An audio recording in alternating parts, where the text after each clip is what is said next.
Hello विद्यार्थियों, क्या हालचाल। तो जैसा कि हम लोगों ने first unit of business economics पढ़ा था, ठीक है, जिसमें बहुत सारी चीजें हम लोगों ने पढ़ा था। आज हम लोग सेकंड यूनिट पे आते हैं, जिसका नाम है बेसिक प्रॉब्लम ऑफ इकोनॉमी। ठीक है, अब बेसिक प्रॉब्लम ऑफ इकोनॉमी मतलब एक इकोनॉमी क्या होती है, उसके प्रॉब्लम्स क्या होते हैं, किस किस टाइप्स की इकोनॉमी होते हैं, उसके मेरिट्स, उसके डीमेरिट्स, ये सारी चीजें हम लोग आज डिटेल में पढ़ेंगे। आई होप सो कि आप लोगों ने जो चीजें मैं आज पढ़ाने वाला हूँ ये कहीं ना कहीं पढ़ा है। ध्यान रखिए, ये जितनी भी चीजें आज हम लोग पढ़ने वाले हैं ये आप लोगों ने पढ़ा है क्लास 11th के माइक्रो इकोनॉमिक्स में। ठीक है, तो चलिए आज हम लोग डिटेल में पढ़ते हैं, भले ही आपने पढ़ा हो या ना पढ़ा हो, पर आज हम लोगों को पढ़ना है। ठीक है, तो चलिए विदाउट वेस्ट ऑफ टाइम हम लोग हमारा आज का टॉपिक शुरू करते हैं। तो देखिए बच्चों, आज का जो टॉपिक है जिसका नाम है बेसिक प्रॉब्लम ऑफ इकोनॉमी। ठीक है, बेसिक प्रॉब्लम ऑफ इकोनॉमी। अब इकोनॉमी कितने टाइप की होती है सबसे पहले वो समझ लेते हैं। देखिए, every economic system be a capitalist economy, socialist economy और मिक्स इकोनॉमी। कोई भी कंट्री हो, ये तीनों में से कोई भी एक इकोनॉमी फॉलो होगा, या तो वो कंट्री कैपिटलिस्ट इकोनॉमी होगी या सोशलिस्ट या मिक्स। अब ये तीनों में क्या फर्क है आने वाले टाइम पे हम लोग देखते हैं। ठीक है, देखिए क्या बोला है, कितनी भी टाइप की इकोनॉमी हो, तीनों कैपिटलिस्ट, मिक्स या social, has deal a central problem of scarcity of resource. यहाँ पे वर्ड यूज किया स्केयरसिटी ऑफ रिसोर्स। स्केयरसिटी का मतलब क्या होता है, पढ़ा है हम लोगों ने, क्या मतलब होता है, लिमिटेड। क्या मतलब होता है, लिमिटेड। तो यहाँ पे स्केयरसिटी ऑफ रिसोर्स का मतलब क्या हुआ, लिमिटेड रिसोर्स। अब लिमिटेड रिसोर्स में क्या क्या चीजें आ गई, लैंड, लेबर, कैपिटल, ये सारी चीजें। हर कंट्री पूरी तरीके से फुल्ली सेटिस्फाइड नहीं हो सकती अपने रिसोर्स से। हर कंट्री के पास कुछ ना कुछ कमी रहेंगी। जैसे अगर इंडिया की देखा जाए तो इंडिया में क्रूड ऑयल की कमी है, गल्फ कंट्री में भर भर के क्रूड ऑयल है। ठीक है, हर कंट्री में कुछ ना कुछ कमी रहेगी, उसी को बोला जाता है यहाँ पे स्केयरसिटी ऑफ रिसोर्स। ये चीज समझ में आ रही। अब देखिए, स्केयरसिटी ऑफ रिसोर्स को ही यहाँ पे क्या बोला है, देखिए scarcity of resource relative to wants for them. ठीक है, कि भैया जितने भी वांट्स है उसको सेटिस्फाई कर नहीं सकती, इसलिए इसको बोला स्केयरसिटी ऑफ रिसोर्स। और इसी को जनरली बोला जाता है central economic problem. Central economic problem मतलब स्केयरसिटी ऑफ रिसोर्स, कि भैया human wants are unlimited but resources are limited. तो सारी तरीके की वांट्स यहाँ पे सेटिस्फाई करना पॉसिबल नहीं है, इसी को बोला था स्केयरसिटी ऑफ रिसोर्स। और इसी को ही इकोनॉमी में बोला जाता है सेंट्रल प्रॉब्लम ऑफ इकोनॉमी, जिसमें बेसिकली 4 मेन प्रॉब्लम है। What to produce, how to produce, whom to produce, ये 3 चीजें आप लोगों ने 11 में पढ़ा। एंड नंबर 4 यहाँ पे एड ऑन हुआ है, what provision are to be made for economic growth. ये नई चीज है आप लोगों के लिए। चलिए आगे बढ़ते हैं, नेक्स्ट मेन टॉपिक पे आते हैं। देखिए, सेंट्रल प्रॉब्लम इकोनॉमी में main 4 question. What to produce, what to produce का मतलब क्या हुआ, क्या बनाना, क्या बनाना। अब देखिए यहाँ पे अगर आप देखोगे, every society has decide what goods and services to be produce and how much unit of each goods and services to be produce. यहाँ पे 2 मेन क्वेश्चन है, एक क्या बनाना, दूसरा कितने क्वांटिटी में बनाना। ये चीज को समझो। देखिए यहाँ पे बोला है decide what which quantity of goods produce, number 1, and number 2 बोला है हाउ मेनी यूनिट्स, क्या बनाना और कितने क्वांटिटी में बनाना। ये सारे इकोनॉमी को प्रॉब्लम जाता ही है। ठीक है, अब यहाँ पे इसको 2 कैटेगरी में डिवाइड किया है व्हाट टू प्रोड्यूस में। अगर आप लोग देखोगे, देखिए एक इन्होंने बोला है कंज्यूमर गुड्स, ठीक है, और दूसरा इन्होंने बोला है कैपिटल गुड्स। अब सबसे पहले बात, कंज्यूमर गुड्स किसको बोलते हैं। ठीक है, कंज्यूमर गुड्स मतलब वो गुड्स जो बनाए जाते हैं कंज्यूमर के लिए। देखिए यहाँ पे 2 चीजें, नंबर 1, ठीक है, ये हो गया कैपिटल गुड्स, कैपिटल गुड्स, ठीक है, और नंबर 2 है व्हाट टू प्रोड्यूस में कंज्यूमर गुड्स, कंज्यूमर गुड्स। ठीक है, कैपिटल गुड्स, कैपिटल गुड्स मतलब क्या, लाइक फिक्स एसेट्स। देखिए यहाँ पे एग्जांपल है, क्या लिखा है कैपिटल गुड्स में, एग्जांपल है मशीन, इक्विपमेंट, डैम्स वगैरह बनाना, ये हो गया कैपिटल गुड्स। ठीक है, और कंज्यूमर गुड्स मतलब मोबाइल फोन, कपड़े, ये सारी चीजें। तो कोई भी इकोनॉमी के लिए सबसे पहला क्वेश्चन मार्क ये है क्या बनाना, और कितने क्वांटिटी में बनाना, ठीक है। क्या बनाना, कितने क्वांटिटी में बनाना, उसमें भी दो क्वेश्चन है, कंज्यूमर गुड्स बनाना है या प्रोड्यूसर गुड्स। कंज्यूमर गुड्स मतलब जो भी एक कंज्यूमर चीजों को कंज्यूम करता है, कपड़े है, फूड का आइटम है, मोबाइल फोन है, ये सारी चीजें। और कैपिटल गुड्स मतलब related to fix assets like machine, equipment, dams etcetera etcetera. ये चीज समझ में आ रही, ठीक है। ये दो क्वेश्चन हो जाते हैं व्हाट टू प्रोड्यूस में, ध्यान में रखना, ये एमसीक्यू में आ सकता है। व्हाट टू प्रोड्यूस में कौन से टाइप्स के गुड्स है, कैपिटल गुड्स, कंज्यूमर गुड्स, ठीक है। नेक्स्ट है हाउ टू प्रोड्यूस। हमारा पहला अगर सवाल सॉल्व हो गया कि क्या बनाना, तो दूसरा मेन सवाल हम लोगों के पास आता है कैसे बनाना। अब इसमें दो चीजें हैं, देखिए, एक है लेबर इंटेंसिव टेक्निक और दूसरा है capital intensive technique. Simple, labour intensive technique का मतलब क्या होता है, यूज ऑफ लेबर, और कैपिटल इंटेंसिव टेक्निक का मतलब यूज ऑफ मशीन। एक एग्जांपल के तौर पे समझाता, इंडिया में आज भी अगर कोई मैन्युफैक्चरिंग कंपनी है तो वो मैन्युफैक्चरिंग कंपनी में क्या लगता है आपको, मशीन का यूज ज्यादा होता है कि लेबर का? बट ऑब्वियसली लेबर का, क्योंकि इंडिया में लेबर चीप रेट में अवेलेबल है, ठीक है। और यही बात अगर मैं यूएसए की करूं तो शायद मशीन का यूज, मतलब अगर एक ऑटोमोबाइल कंपनी देखी जैसे टाटा, इंडिया में अगर टाटा गाड़ियां बना रहा है तो उसमें ज्यादातर जो काम किया जा रहा है वो किया जा रहा है लेबर के थ्रू। तो लेबर के थ्रू अगर कोई भी प्रोडक्ट बनाया जाता है उसको हम लोग बोलते हैं लेबर इंटेंसिव टेक्निक। और कोई भी प्रोडक्ट अगर बनाया जा रहा है with the help of machine तो इसको बोला जाएगा बेटा कैपिटल इंटेंसिव टेक्निक। तो लेबर इंटेंसिव टेक्निक कहाँ यूज होती है, इंडिया में, ध्यान में रखना। लेबर इंटेंसिव टेक्निक यहाँ इंडिया में यूज किया जाता है, ज्यादातर हम लोग क्या करते हैं, लेबर का यूज करते हैं। और कैपिटल इंटेंसिव टेक्निक यूज होती है यूएसए में, क्योंकि वहां पे लेबर अवेलेबल नहीं है। चलो, सेकंड क्वेश्चन हो गया सेंट्रल प्रॉब्लम ऑफ इकोनॉमी का। थर्ड क्वेश्चन, पहला हो गया क्या बनाना, कैसे बनाना, और थर्ड है फॉर हुम टू प्रोड्यूस। देखिए, हुम टू प्रोड्यूस मतलब किसके लिए बनाना। देखिए क्या लिखा है यहाँ पे, another important decision which society has to be take for whom it should be producer. किसके लिए बनाना, किसके लिए बनाना मतलब क्या, लोगों के लिए बनाना। तो भाई साहब लोग भी तो दो कैटेगरी के हैं, एक मिडिल क्लास और एक रिच। मान लो कि मुझे कार बनाना है, करेक्ट, मुझे कार बनाना है। सबसे पहला कार कौन से इसमें आ गया, व्हाट टू प्रोड्यूस में कौन सा, कैपिटल गुड्स। नंबर टू, मेरे पास सवाल हो कार बनाऊं कैसे, मैं लेबर का यूज करूं या मशीन का।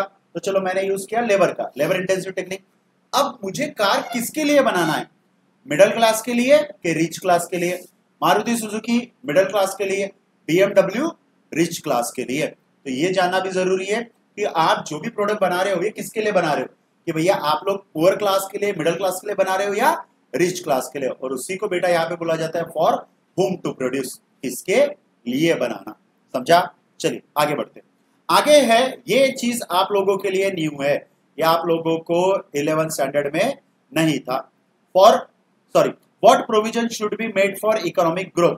देखिए क्या लिखा है, society has to decide how much saving, कितना सेव करना, एंड कितना इन्वेस्ट करना फॉर फ्यूचर ग्रोथ के लिए, ठीक है। तो जैसा मैंने अगर प्रोडक्ट बनाया, प्रोडक्ट बनाने के बाद जो भी मेरा इनकम आया उसमें से मैं कितना सेव करूं और कितना इन्वेस्ट करूं। अब आप बोलोगे सर कि सर ये सेविंग और इन्वेस्टिंग में क्या फर्क है। सेविंग मतलब क्या हो गया, एक अगर मैं एग्जांपल के तौर पे आप लोगों को बताऊं, ठीक है, तो इंडिया में अगर लोग ज्यादातर सेविंग के लिए क्या करते हैं, बैंक में पैसा रख दिया, अपने घर में पैसा रख दिया, या गोल्ड में पैसा डाल दिया, ठीक है। अब एक एग्जांपल से समझाता जिसमें आप लोगों को सेविंग और इन्वेस्टमेंट में फर्क समझेगा, ठीक है। अब सेविंग मतलब क्या, जिससे आपको ज्यादा रिटर्न नहीं मिल रहा, ठीक है, जिससे आपको रिटर्न नहीं मिल रहा। मतलब अगर मैं कैश घर में रखूं, ये हो गया सेविंग, और वही कैश अगर मैं बैंक में एफडी बनाऊं तो मुझे क्या मिलेगा, उसके ऊपर इंटरेस्ट। तो ये हो गया मेरा इन्वेस्टमेंट। फर्क समझ में आ रहा, सेविंग और इन्वेस्टमेंट में। कैश अगर मैंने घर में रखा तो सेविंग, और वही कैश अगर मैंने बैंक में डाल दिया एज अ एफडी के तौर पे तो वो हो गया इन्वेस्टमेंट। इन्वेस्टमेंट मतलब समथिंग इन रिटर्न, जो भी आप लोगों को एक्स्ट्रा रिटर्न में मिल रहा है वो हो गया आप लोगों का इन्वेस्टमेंट। समझ में आ रही चीजें, चलिए अब आगे बढ़ते हैं। अब हम लोग समझते हैं जो मैंने आप लोगों को चीजें बताया था कि 3 टाइप की इकोनॉमी होती है, कैपिटलिस्ट, सोशलिस्ट और मिक्स। तो हम लोग शुरू करते हैं, पहला मेथड हमारा कैपिटलिस्ट इकोनॉमी। क्या होता है, सिंपल, ठीक है। कैपिटलिस्ट इकोनॉमी में यहां पे बोला है capitalism economic system in the modern global economy, ठीक है। अब यहां पे लिखा है it means production our own control by private individuals. एक सिंपल लैंग्वेज में बताओ, चलो समझते हैं। कैपिटलिस्ट इकोनॉमी मतलब एक ऐसी economy which is own and control by private person. क्या बोला? Own and control by private person. ऐसी इकोनॉमी जहां ज्यादातर कंपनियां जो बनाई है वो प्राइवेट लोगों के हाथ में है, ऐसी इकोनॉमी को बोला जाता है capitalist economy. The best example is USA. USA में जितनी भी कंपनियां है, मैक्सिमम जो कंपनियां है वो गवर्नमेंट अंडरटेकिंग नहीं है, वो है प्राइवेट अंडरटेकिंग, मतलब प्राइवेट लोग कंपनियों को चलाते हैं। तो ऐसी इकोनॉमी जहां पे प्राइवेट का कल्चर ज्यादा है, ऐसे इकोनॉमी को हम लोग यहाँ पे क्या बोलेंगे? Capitalist economy. समझ में आ रही चीज है? पक्का? ठीक है, यहाँ पे लिखा भी है यहाँ पे, देखो, the production own and control by private individual. ठीक है, फिर यहाँ पे लिखा है फॉर एग्जाम्पल कैपिटलिस्ट इकोनॉमी में इंक्लूड यूनाइटेड स्टेट, यूके।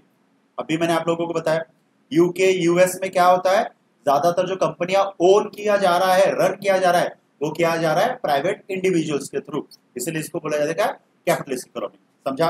चलिए आगे बढ़ते।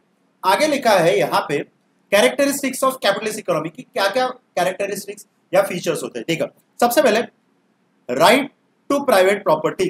भैया प्राइवेट, सिंपल ध्यान में रखना, अगर हम लोग कैपिटलिस्ट इकोनॉमी पढ़ रहे हैं तो प्राइवेट कंपनी को एनालाइज करके चलो। कोई भी प्राइवेट कंपनी, मान लो टाटा कंपनी क्या है? प्राइवेट, उसको एनालाइज करके चलो। राइट टू प्राइवेट प्रॉपर्टी, देखो, the right to private property means productive factor such as land, factory, machine, mine under a private ownership. मतलब जहां पे लैंड, फैक्ट्री, मशीन और माइंस, ये जो भी चीज है वो प्राइवेट के हाथ में है, बराबर है, इसी को बोला जाता है private property. Next, freedom of enterprises. अब फ्रीडम किस चीज का है? Freedom of production. प्राइवेट लोगों को अगर कोई कंपनी उन्होंने डाली तो उनके हाथ में है, यहाँ पे गवर्नमेंट का इंटरफेरेंस नहीं होगा बेटा, कि गवर्नमेंट नहीं बोलेगी आप ये बनाओ या वो बनाओ।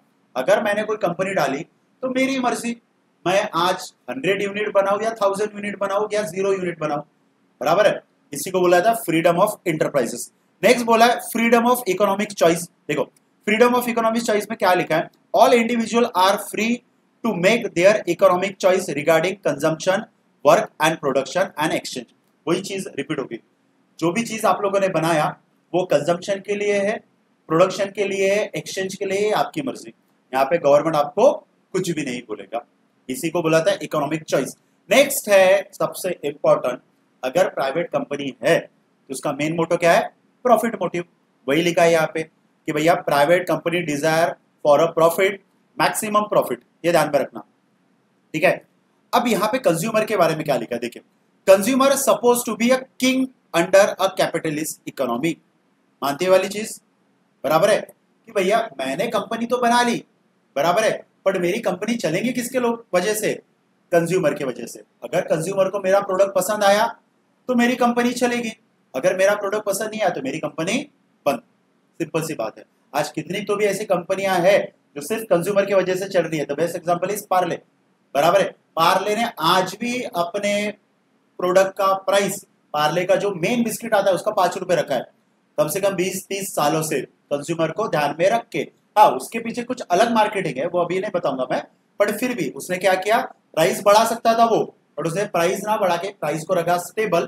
ठीक है, क्योंकि उसको कंज्यूमर को प्रोडक्ट बेचना था। और इसी वजह से आज भी इंडिया में सबसे ज्यादा सेलिंग बिस्किट में कौन आता है बच्चों? पार्ले, ध्यान में रखना।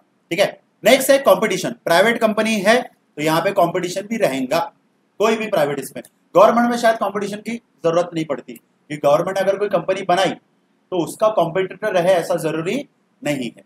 Next, absence of government interference. अभी मैंने आप लोगों को बोला कि भैया यहाँ पे गवर्नमेंट का इंटरफेरेंस नहीं होता। ये थे कुछ फीचर्स किसके? कैपिटलिस्ट इकोनॉमी के। चलिए आगे बढ़ते, आगे हम लोग देखते हैं कैपिटलिस्ट इकोनॉमी करता क्या है। देखिए, कैपिटलिस्ट इकोनॉमी के पास भी वही क्वेश्चन है, व्हाट टू प्रोड्यूस। देखिए, what to produce, how to produce, whom to produce, ठीक है, and deciding about consumption, saving and investment for economic growth. देखिए, व्हाट टू प्रोड्यूस में क्या आ रहा है? Aim of enterprises to earn much profit. हर एक कंपनी का मेन मोटो क्या रहता? ज्यादा से ज्यादा प्रॉफिट कमाना। और ज्यादा से ज्यादा प्रॉफिट कमाना है तो उसको ज्यादा प्रोडक्शन करना पड़ेगा। ठीक है, यहाँ पे क्या लिखा है, कंज्यूमर वांट मोर कार, ठीक है, there will increase a demand of car and price of car will increase. होता कैसे है कि एक कैपिटलिस्ट इकोनॉमी में अगर प्राइवेट कंपनी सबसे पहले ये देखेगा कि यार कस्टमर को किस चीज की डिमांड है, अगर कस्टमर को कार की डिमांड है तो वो कार बनाएगा, बराबर है, अगर कस्टमर को साइकिल की डिमांड है तो वो साइकिल बनाएगा। ऐसा क्यों करेगा वो? सिंपल, क्योंकि उसको इसमें क्या मिलेगा, प्रॉफिट सबसे ज्यादा, जहां उसको ज्यादा प्रॉफिट हो रहा वो चीज वो बनाएगा। तो यहाँ पे व्हाट टू प्रोड्यूस में क्या आ जाता है पता है, व्हाट टू प्रोड्यूस में आ जाता है जहां उसको प्रॉफिट होगा वो चीज बनाएगा, जिस चीज की डिमांड ज्यादा वो चीज वो बनाएगा। ये चीज सोशलिस्ट इकोनॉमी में नहीं होती, ध्यान में रखना। नेक्स्ट क्या बोला, देखिए क्या बोला है, decide how to produce. How to produce में वही है कि भैया लेबर इंटेंसिव टेक्निक का यूज करना है या कैपिटल। अब ये कंपनी के ऊपर डिपेंड करता है कि उसको लेबर का यूज करना है या कैपिटल का। अगर कंपनी इंडिया में बनाई, बराबर है, तो किसका यूज करेगा, लेबर इंटेंसिव टेक्निक।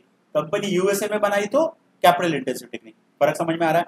ठीक है, फिर next for whom to produce, वही है किसके लिए बनाना, कार, कि भैया मिडिल क्लास के लिए बनाना है या रिच क्लास के लिए बनाना है। देखिए क्या लिखा, goods and service in a capitalist economy will produce for those who have a buying capacity। भैया उसके लिए प्रोडक्ट बनाओ जिसकी बाइंग कैपेसिटी है, करेक्ट। अगर मैं BMW कार की बात करूं तो BMW कार किसकी बाइंग कैपेसिटी रहेगा, रिच लोगों की। मैं अगर मारुति सुजुकी की बात करूं तो मिडिल क्लास लोगों की। तो कभी भी कैपिटलिस्ट इकोनॉमी में प्रोडक्ट बनाया जाता है कस्टमर को देख के कि किसके लिए, आपका टारगेट ऑडियंस कौन है। ये चीज समझ में आ रही?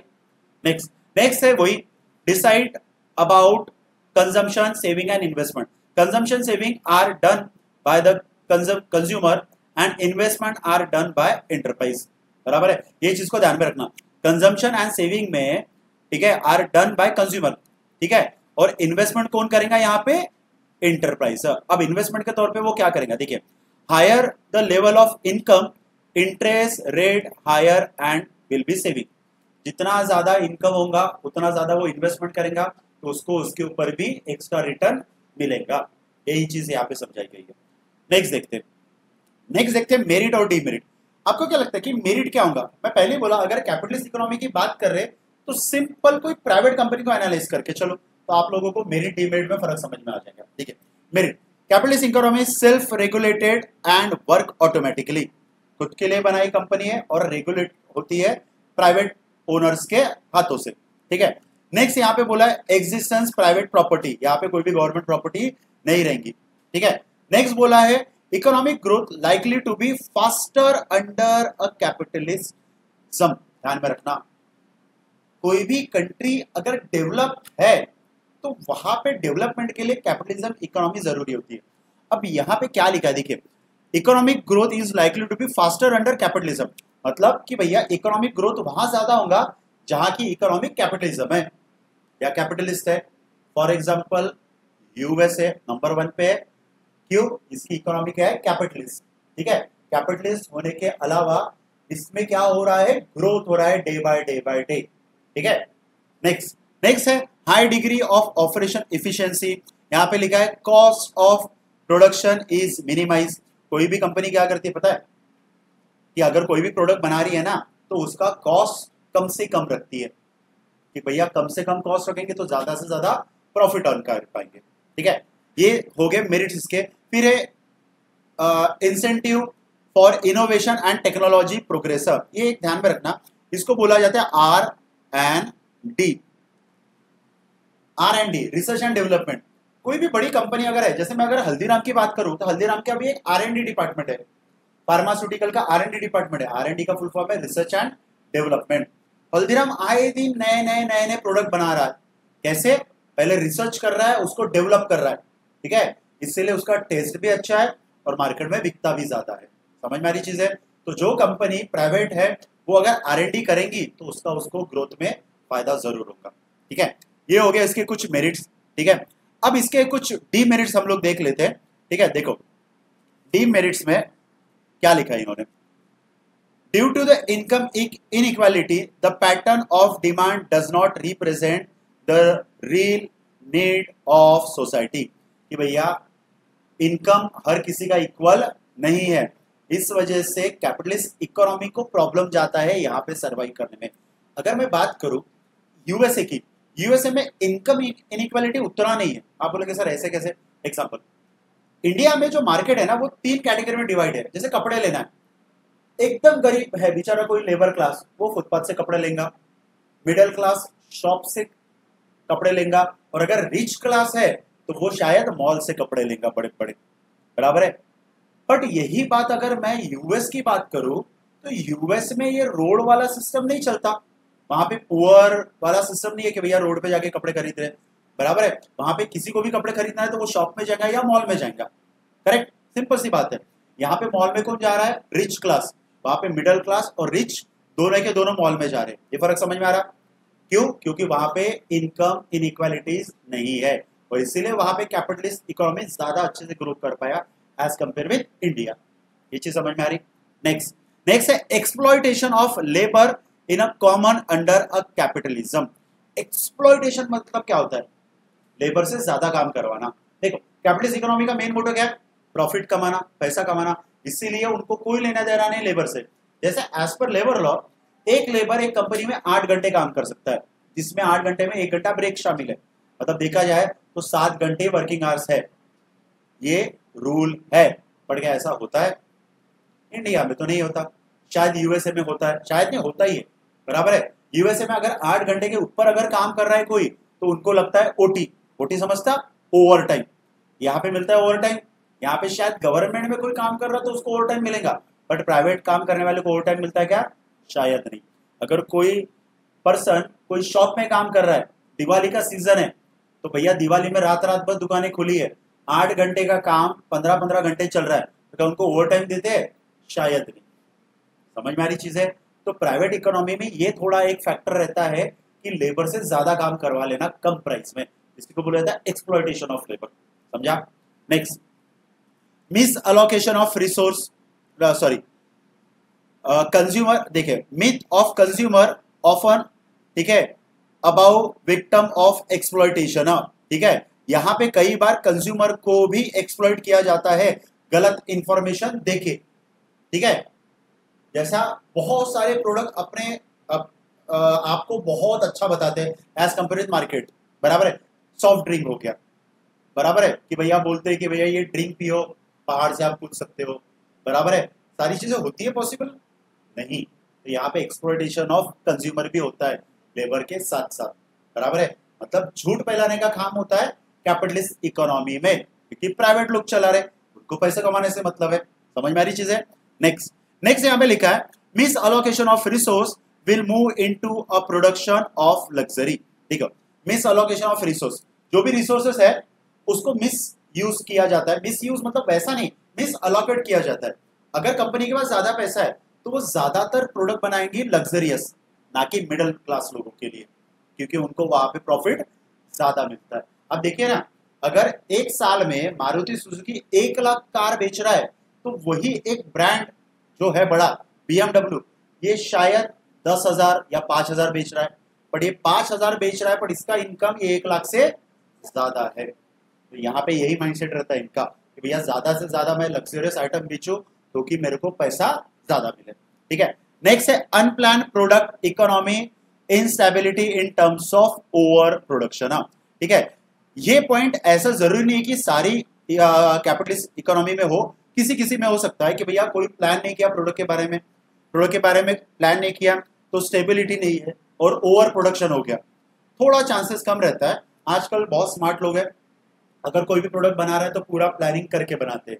ठीक है, चलिए, ये था कैपिटलिस्ट इकोनॉमी जिसमें हम लोगों ने उसके फीचर्स, मेरिट, डीमेरिट, ये 3 चीजें हम लोगों ने पढ़ा। ठीक है, अब थोड़ा आगे बढ़ते हैं। नेक्स्ट है सोशलिज्म इकोनॉमी।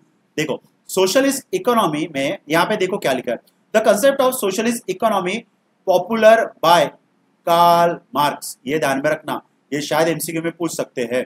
ठीक है, in their work communist manifesto, ठीक है, पब्लिश इन 1848, मतलब उन्होंने एक बुक पब्लिश किया था जिसका नाम था कम्युनिस्ट मैनिफेस्टो 1848 में, जिसमें उन्होंने कैपिटलिस्ट इकोनॉमी नहीं, सोशलिस्ट इकोनॉमी क्या होता है ये बताया था।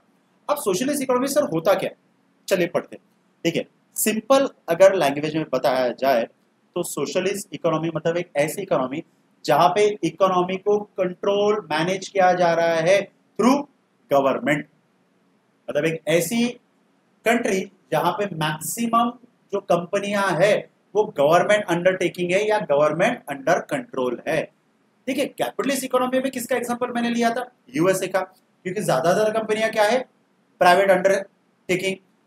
चाइना में ज्यादातर कंपनियां अगर बनाई गई है तो उसके ऊपर कंट्रोल रहता है गवर्नमेंट का। ध्यान में रखना ये चीज, किसका, गवर्नमेंट का। तो भले ही कंपनी प्राइवेट ने बनाई पर अगर गवर्नमेंट का इंटरफेरेंस उसमें है तो ऐसे इकोनॉमी को भी हम लोग बोलेंगे सोशलिस्ट इकोनॉमी। फर्क समझ में आ रहा, ठीक है। सोशलिस्ट इकोनॉमी में लिखा है socialist economy also call as common economy या सेंट्रल प्लान इकोनॉमी। इसको ध्यान में रखना, ये एमसीक्यू में आ सकता है, ठीक है, कि भैया सोशलिस्ट इकोनॉमी को और क्या बोलते हैं, क्या बोलते हैं, कॉमन इकोनॉमी या सेंट्रल प्लान इकोनॉमी। देखिए under socialist economy production distribution of goods are a maximise social welfare. देखिए यहाँ पे वेलफेयर की बात हो रही है, बराबर है, क्यों, क्योंकि गवर्नमेंट अगर कोई भी प्रोडक्ट बना रही है तो वो सोशल वेलफेयर के लिए बना रही है, ना कि ज्यादा प्रॉफिट मोटिव के लिए। आप बोलेंगे सर ऐसा कैसे, एक एग्जांपल दो, चलिए। इंडिया में एक कंपनी है टेलीकॉम जो सबसे पुरानी है बट आज भी चल रही है, उसका रिचार्ज शायद बाकी कंपनियों से कम है बट फिर भी आज वो चल रही है। एग्जांपल बीएसएनएल, क्या एग्जांपल है, बीएसएनएल। बीएसएनएल ये जो कंपनी है ये ऑल मैनेज बाय क्या है, गवर्नमेंट, गवर्नमेंट चला रही है, उसका रिचार्ज का प्राइस कम है, ठीक है, भले ही वो कंपनी लॉस में पर बंद नहीं कर रही, क्यों, क्योंकि आज भी बहुत सारे ऐसे लोग हैं रूरल एरिया के या पुअर लोग, बराबर है, जो बीएसएनएल का यूज करते हैं। हम लोगों को क्या है, हम लोगों को लगता है हम लोगों को फास्ट चाहिए चीजें, बराबर है, हम लोगों को नेट स्पीड चाहिए, नेटवर्क अच्छा चाहिए, हम लोग दूसरे नेटवर्क की तरफ बढ़ेंगे, जियो है, एयरटेल है। पर जो गरीब लोग हैं, बराबर है, उनको इतना सारा इश्यू नहीं रहता, उनको क्योंकि पैसा बहुत इंपॉर्टेंट रहता है। आज के डेट में आप देखो कि नॉर्मल से नॉर्मल रिचार्ज भी 300-500 रुपए का हो रहा है, बराबर है। तो इसीलिए बीएसएनएल एक ऐसी कंपनी है गवर्नमेंट की जो लॉस में होने के बावजूद भी गवर्नमेंट चला रही है, क्यों, क्योंकि उसका मेन मोटो प्रॉफिट कमाना नहीं है, तो क्या है, सोशल वेलफेयर। ये चीज समझ में आ रही। अब इसमें फीचर्स देखते हैं। कलेक्टिव ओनरशिप, देखो social ownership, profit motive, self interest are not driven force of economic activity. मतलब देखो यहाँ पे जो भी चीज है प्रॉफिट मोटिव के लिए नहीं है, सेल्फ इंटरेस्ट के लिए नहीं है, खुद के लिए नहीं है, किसके लिए, सोशल वेलफेयर के लिए, इसलिए इसको बोला था कलेक्टिव ओनरशिप। नेक्स्ट इन्होंने बोला है economic planning, the central plan authority set accomplish social economic goal. Company अगर कोई गवर्नमेंट है तो वो कोई भी प्रोडक्ट बना रही है तो वो फ्यूचर को देख के, लोगों को देख के बना रही है। ध्यान में आ रही चीज है, बीएसएनएल अगर बनाई है तो लोगों को देख के बनाई है, ना कि पैसों को देख के, इसलिए इसको बोला जाता है इकोनॉमिक प्लानिंग। नेक्स्ट है एब्सेंस ऑफ कंज्यूमर चॉइस, ठीक है, देखो freedom of hunger is guaranteed but a consumer, ठीक है, get restricted by selective production of goods. यहां पे कैसा है कि जो भी चीजें बनाई जा रही है गवर्नमेंट के हिसाब से बनाई जा रही है, तो यहाँ पे कंज्यूमर को पूछ के नहीं बनाया जाता। जैसा एक एग्जांपल, कैपिटलिस्ट इकोनॉमी में क्या हो रहा है, जो भी चीजें बनाई जा रही है वो कस्टमर को देख के बनाई जा रही है, क्योंकि customer is ultimately king in capitalist economy. तो सोशलिस्ट में ऐसा नहीं है, सोशलिस्ट में कंपनी जो भी बना रही है, बराबर है, वो भले ही सोसाइटी के लिए हो पर सोसाइटी के हिसाब से नहीं बनाएगी, अपने हिसाब से बनाएंगे। बीएसएनएल बनाया है सोसाइटी के लिए, बराबर है, चाहे तो उसमें बहुत सारी अपग्रेड कर सकते हैं बट प्राइस बढ़ जाएगा, तो बीएसएनएल में आइडिया वोडाफोन में डिफरेंस करेंगे, कुछ भी नहीं। इसीलिए ये जो कंपनी बनाई जा रही है सोशल वेलफेयर के लिए बनाई जा रही है, पर कस्टमर को इसमें चॉइस नहीं है। समझ में आ रही चीज।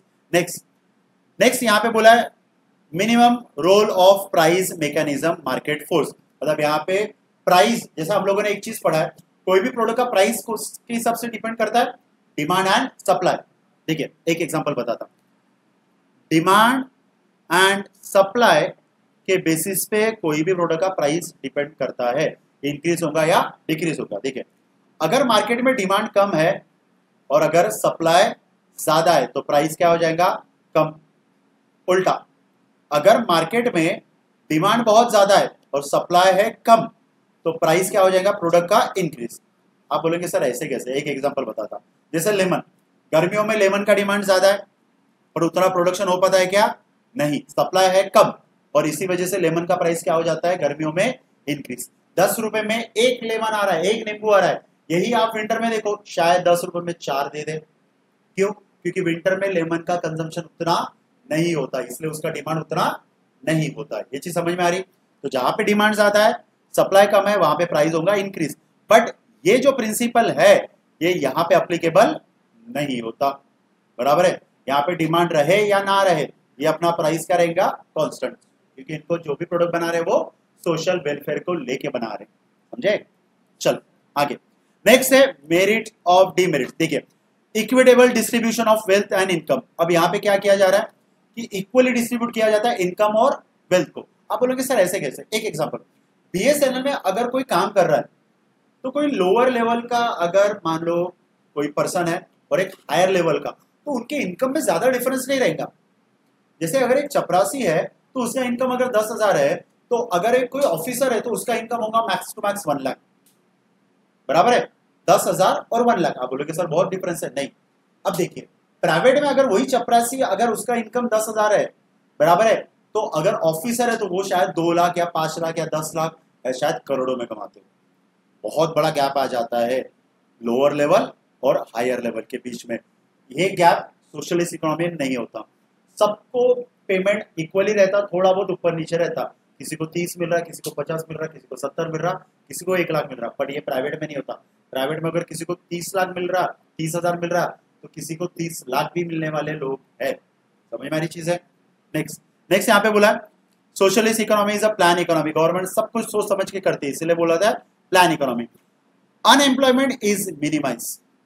सोशलिस्ट इकोनॉमी की वजह से क्या होता है, अनएम्प्लॉयमेंट कम हो जाता है और इसी वजह से बीएसएनएल आज तक बंद नहीं किया गया, क्योंकि बीएसएनएल अगर बंद कर दिया तो कितने लोगों का जॉब चले जाएगा। समझ में आ रही चीज। नेक्स्ट है एब्सेंस ऑफ प्रॉफिट मोटिव, जो हम लोगों ने देखा है कि भैया सोशलिस्ट इकोनॉमी की अगर बात करें तो प्रॉफिट मोटिव है क्या, नहीं, क्या है, सोशल वेलफेयर। ठीक है। नेक्स्ट डीमेरिट देखते हैं। इसके डीमेरिट में लिखा है सोशलिस्ट इकोनॉमी में क्या प्रॉब्लम है। सबसे पहला करप्शन समझता, घूस खाना होता है, गवर्नमेंट सेक्टर्स में प्रॉब्लम जाता है, हाँ जाता है। ये भले ही वो सोशल वेलफेयर के लिए क्यों ना बनाया, बट फिर भी आपको शायद घूस देना पड़ेगा, जो कि अच्छी बात नहीं है, बट करे क्या। समझ में आ रही चीजें, ये एक प्रॉब्लम है। फिर restriction the freedom of individual, मतलब यहाँ पे गवर्नमेंट की अगर कोई कंपनी है तो इंडिविजुअल को रिस्ट्रिक्शन है सेम कंपनी डालने में।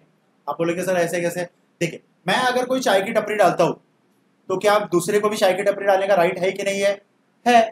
कौन सी इकोनॉमी, कैपिटलिस्ट। पर अगर गवर्नमेंट ने कोई कंपनी बनाई तो अगर किसी और को वो सेम कंपनी बनाना है, ये पॉसिबल है, नहीं है, रिस्ट्रिक्शन रहता है गवर्नमेंट का। समझ में आ रही चीज है। नेक्स्ट इसमें लिखा है, नेक्स्ट पॉइंट में, it will provide necessary incentive hard work, ठीक है, in form of profit.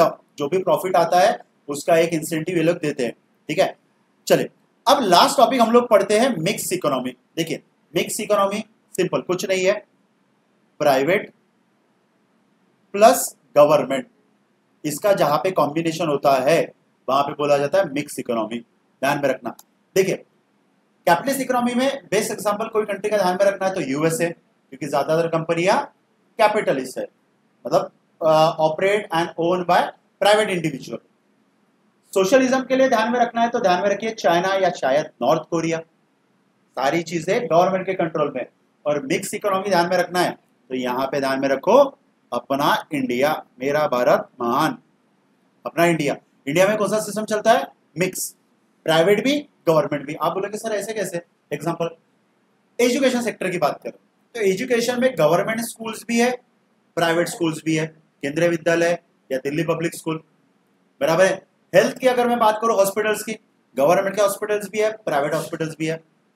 Transport की अगर मैं बात करूं, मान लो बसेस का, गवर्नमेंट की बस भी है और प्राइवेट बस भी है। तो इंडिया में सब कुछ मिक्स चल रहा है। ठीक है, गवर्नमेंट और प्राइवेट दोनों। तो जहां पे गवर्नमेंट और प्राइवेट दोनों मिलके कोई सेक्टर को चला रहे, कोई कंट्री को चला रहे, ऐसे इकोनॉमी को बेटा बोला जाता है मिक्स इकोनॉमी। समझा? ठीक है, चलिए इसके फीचर्स देखते हैं। प्राइवेट सेक्टर, ठीक है, पब्लिक सेक्टर, इन दोनों को मर्ज करके बनेगा, ठीक है। कंबाइन सेक्टर, देखिए government and private enterprises have equal access, जहां पे गवर्नमेंट और प्राइवेट दोनों को इक्वल एक्सेस मिला है, इक्वल कंट्रोल मिला है, ऐसी इकोनॉमी को बोला जाता है मिक्स इकोनॉमी। ये समझा? मेरिट में क्या लिखा है? मेरिट में को एग्जिस्टेंस रहेगा, मतलब दोनों का ये रहेगा, गवर्नमेंट का भी और प्राइवेट का भी। इसमें ज्यादा चीजें दिया नहीं है वैसे। फिर लास्ट पॉइंट है, ठीक है।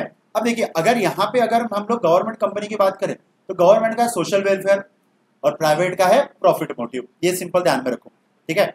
नेक्स्ट लास्ट पॉइंट पे इन्होंने डीमेरिट्स में दिया है, ठीक है, ठीक है।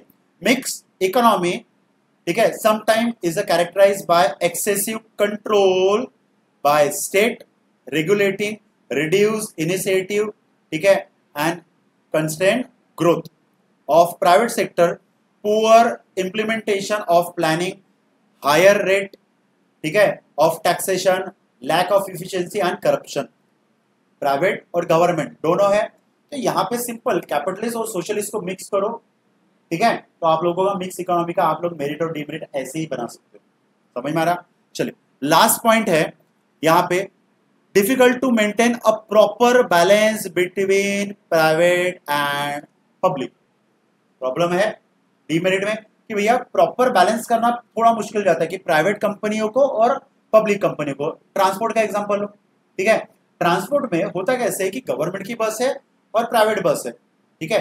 गवर्नमेंट के बस का फेयर कम रहेगा, प्राइवेट का फेयर ज्यादा रहेगा, बट फेयर कम होने की वजह से भीड़ इधर ज्यादा है, बराबर है, और इधर भीड़ कम है। ये इन लोगों को बैलेंस करना थोड़ा मुश्किल जाता है। गवर्नमेंट ने कई बार स्कीम ला लिया कि भैया लेडीज को सीट्स फ्री, अब क्या होगा, अब सारे के सारे लोग इधर चले गए। अब इसको मैनेज करने के लिए इसको नई टेक्निक यूज करना पड़ेगा, प्राइवेट को शायद इसको अपना प्राइस कम करना पड़ेगा। ये सारे प्रॉब्लम जाता है जहाँ पे मिक्स इकोनॉमी होती है, मतलब गवर्नमेंट और प्राइवेट दोनों जहाँ पे काम करते हैं, ठीक है। तो चलिए आज हम लोगों ने कैपिटलिस्ट, सोशलिस्ट और मिक्स इकोनॉमी पढ़ा। इसमें हम लोगों ने उसके फीचर्स, मेरिट, डीमेरिट, ये सारी चीजें पढ़ लिया। आई होप सो कि आप लोगों को समझा हो, ठीक है। तो आज के लिए इतना ही, न्यू चैप्टर में मिलते हैं। Thank you very much.